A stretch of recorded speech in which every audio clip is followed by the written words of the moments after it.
More transfer news for the Arizona State Sun Devils as former wide receiver Ricky Pearsall has officially gone down to the Swamp to play for the University of Florida Gators. We discuss the overall impact of this move on a Tuesday edition of the Locked On Sun Devils podcast.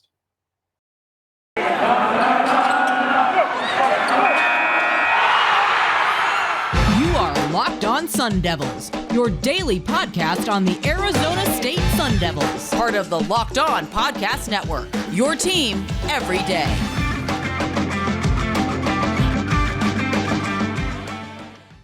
And welcome back to the Locked On Sun Devils podcast. My name is Richie Bradshaw, and I will be your guide for everything Arizona State Sun Devils. Thank you guys so much for making us your first listen every day. Remember, we're free and available on all platforms, including YouTube, if you would like to check us out on a visual platform, of course. But wherever you get your podcasts, make sure that you hit that subscribe button and turn notifications on so that you always get updated whenever we put out a new episode, which is Monday through Friday. Best Arizona State Sun Devils football, basketball content, and a little bit of everything in between. Also, if you're on Twitter, go ahead and make sure you're following me at RichieBrads36. Follow the podcast while you're on Twitter as well at LO_Sun Devils, and stay in touch and in the loop with everything that goes on with the Arizona State Sun Devils. Let's go ahead, hop right into today's conversation. That is wide receiver Ricky Pearsall officially transferring to the University of Florida. So, we get Emory Jones, they get Ricky Pearsall. Is it a fair trade? I don't really know. Here's what I do know. Florida is getting themselves a quality receiver. Ricky Pearsall really kind of started to come into his own last year as an overall threat for Arizona State. Intermediate, he showed some deep threat ability as well. Solid pass catcher, a playmaker. He had 6 touchdowns last year, 4 receiving, 1 rushing, and he even threw 1. So, Pearsall's one of those guys you can get really creative with him, borderline, quote unquote, you can get cute with him and line him up all over the place and just allow him, when the ball's in his hands, to make a play with it. Now, Pearsall was a very good contributor this past year, but he did not have a lot of experience prior. So this in 2021, he had 48 catches for 580 yards and 4 touchdowns. He also touched the ball 6 times as a runner for another 44 yards and another touchdown. So all in all, he topped over 600 scrimmage yards on 54 touches with 5 touchdowns. So a very quality playmaker in 2021. Prior to that, though, he only had 17 career touches in his first 2 seasons, 13 of those being receptions for a little over 200 some yards. So just not a lot of frame of reference here. You really only have 1 season to go off of, but that 1 season, he was good. He was a very good receiver for Arizona State, high quality guy, probably their most consistent pass catcher of anyone who was not named Rachaad White this past year. It felt like when you needed to play, Ricky Pearsall was that guy to go to. He was the number 1 option in the passing game for the Sun Devils, leading the team in receptions and receiving yards and receiving touchdowns. So I had the triple crown for the team. Ricky Pearsall may not have been the most explosive guy. I feel like you would still go with a Rachaad White in that category. However, he was the most consistent option. He was the most reliable option, at least from an actual wide receiver standpoint.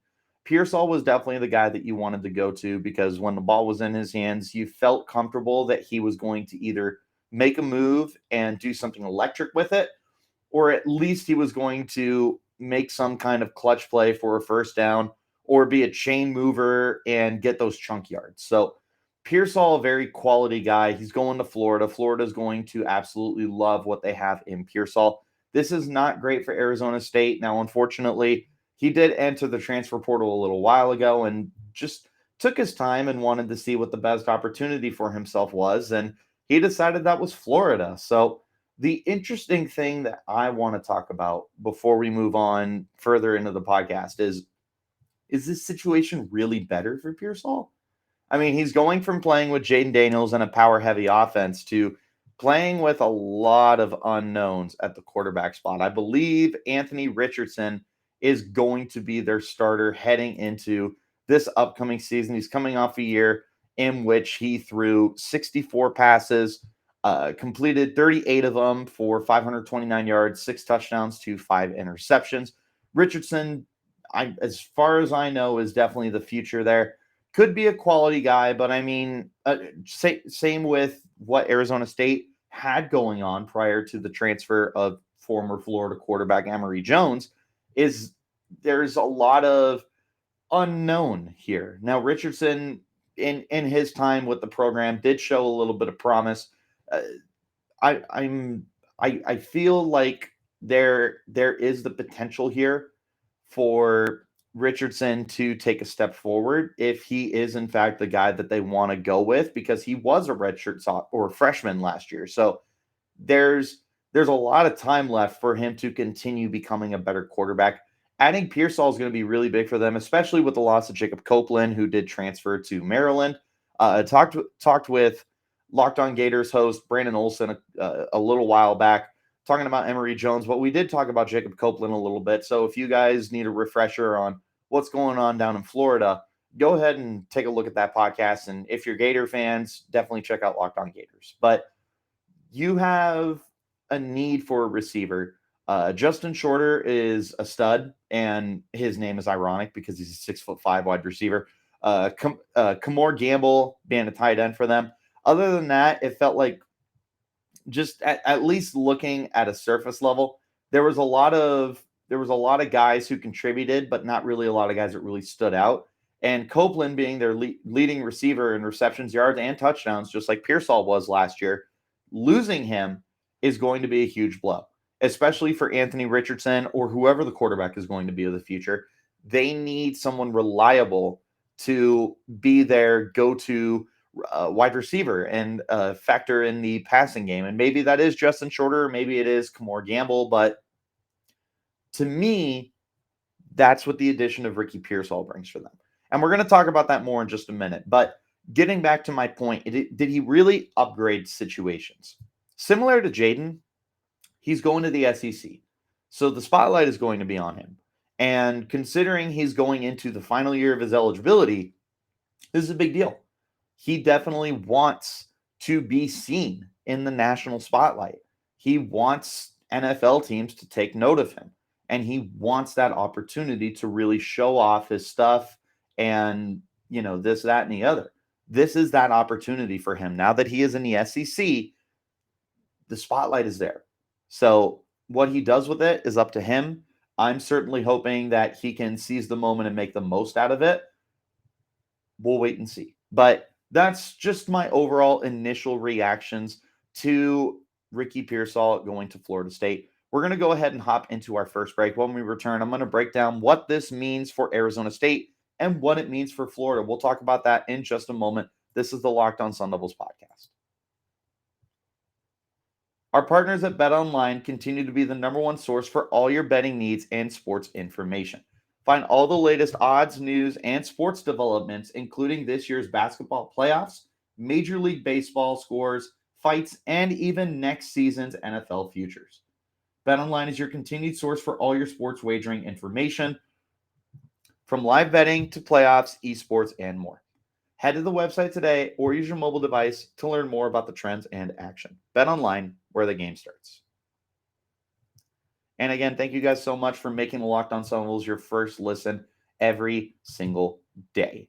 For your next listen, make sure that you check out Locked On Sports Today podcast, the biggest stories of the day, plus instant reactions, big game recaps, and the take of the day. Available on the Odyssey app, YouTube, and wherever you get your podcasts. Now, hopping back into our conversation here about Ricky Pearsall, what it means for the Sun Devils and what it means for the Gators. What it means for the Sun Devils is you officially have lost your number one receiver to go along with losing a slew of other receivers too. I mean, you are losing LV Bunkley Shelton, who officially transferred over to Oklahoma, and this is something I want to talk about a little bit later on in the week. Curtis Hodges, the tight end, is off to the NFL now. Johnny Wilson transferred, and outside of that, I mean, there's really not a lot else to take a look at here and not so much have excitement, but to look at and be like, okay, there's some reliability. No, there is a lot of unknowns in this wide receiving core right now. is what it is. You're just going to have to find a way to cope and move on with it. But losing Pearsall is just a friggin' brutal blow to the team. Again, he was your leading receiver in all three statistical categories in receptions, yards, and touchdowns a year ago. He had a very solid 12.1 yards per reception. He put on the ground 7.3 yards per carry. I mean, and again, through the air, he was 2 of 2 for 59 yards and a touchdown. So this is a guy who, when the ball was in his hands, he was doing something with it. He was finding a way to score points. He was finding a way to energize the offense and give life to it and keep defenses off balance, because he could go deep and he could work the short to intermediate stuff underneath. And you could make him into a gadget kind of player. So this is a very, very, very unfortunate loss for the team. I'm not totally sure how you're going to rebound from this kind of a loss, especially when you look at the rest of the roster and you see how much uncertainty is there. Brian Thompson is now your leading receiver from last year. He had 13 catches for 130 yards and 0 touchdowns last year, as far as receptions go. Andre Johnson is the returning receiving yards leader. 12 catches, 186 yards, and 1 touchdown. And remember, he disappeared in the second half of the season. He was a complete non-factor.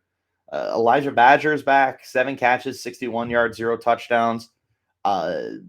You still have guys like Chad Johnson Jr. you're hoping can do something. Giovanni Sanders was not somebody who had just non-factor last year as well. I'm not even 100% sure if he was with us last year. I'm not going to lie.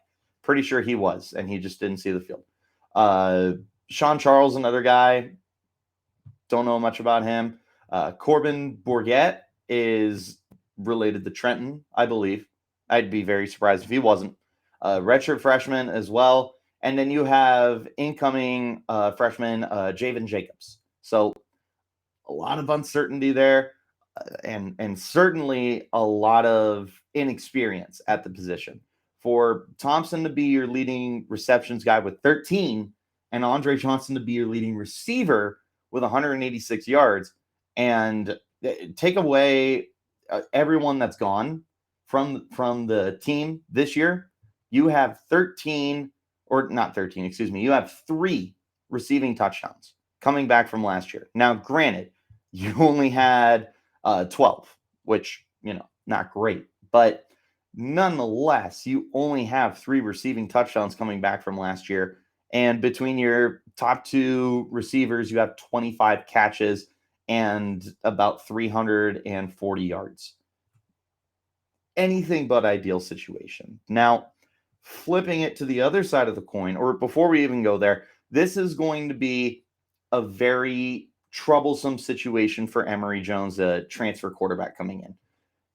We had a feeling this was going to be a very run-heavy and run-oriented team again, like it has been, but even more so in 2022 compared to years past because of, just the lack of confidence that you may or may not have in the wide receiving core.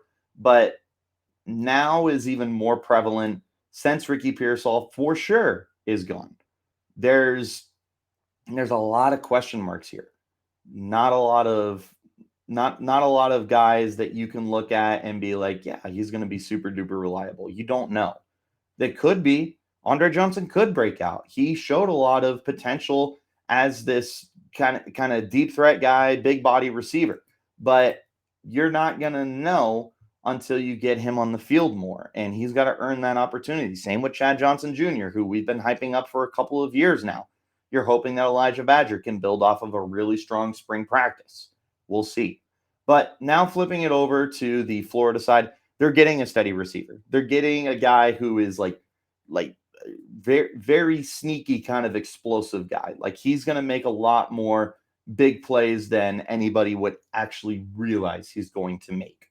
So I love the addition for them, especially for whoever the quarterback is. If that's Anthony Richardson or if it's somebody else, you have somebody who can provide you with stability and reliability out wide.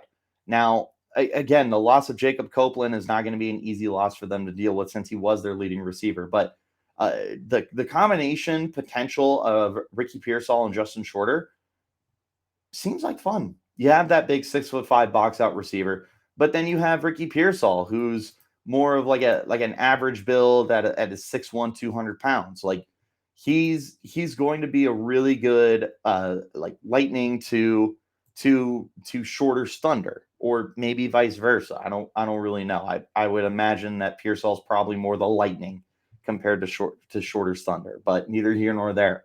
Overall, this is a really good pickup for them because whoever's throwing the ball is going to have another guy to just rely on and really, really look at him in situations where he needs to check the ball down. Whatever the situation that may be brought up is, Ricky Pearsall is a great, great addition for them. Very happy for the landing spot that he ends up in. At least if I'm the quarterback, if I'm Pearsall, again, like I said, I don't know if you really upgraded your situation. Like, sure, you're getting out of a program that's not really going anywhere, but it's not like Florida is contending for the SEC. I don't know. I don't think this is it feels like a lateral move. It doesn't feel like you're really going from a bad situation to a good situation. It feels like you're just changing scenery a little bit. You're going to the other side of the country. You're in the SEC now, and you have the potential to flash your and strut your stuff in front of a bigger national audience. I feel like that's the big move here. But another thing is there was rumors that it was NIL related. So who knows? Maybe that was the big draw for Pearsall, is going to the SEC and getting some NIL money before he heads off to the pros. Let's go ahead and wrap up the second segment. When we return for the third and final segment, we're going to go ahead and talk about who needs to step up and who could possibly replace the Ricky Pearsall, the factor on the offense. This is the Locked On Sun Devils podcast.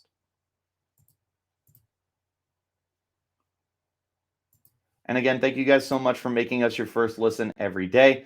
Make sure that one of your listens is the Locked On NBA Big Board podcast. Rafael Barlow, Richard Stamen, Sam Ferris, and Leif Thulin give fans an in-depth look into the biggest prospects, the latest player rankings, and of course, big boards. Follow Locked On NBA Big Board every year in the Odyssey app, YouTube, or wherever you get your podcasts. Let's go ahead and wrap this bad boy up.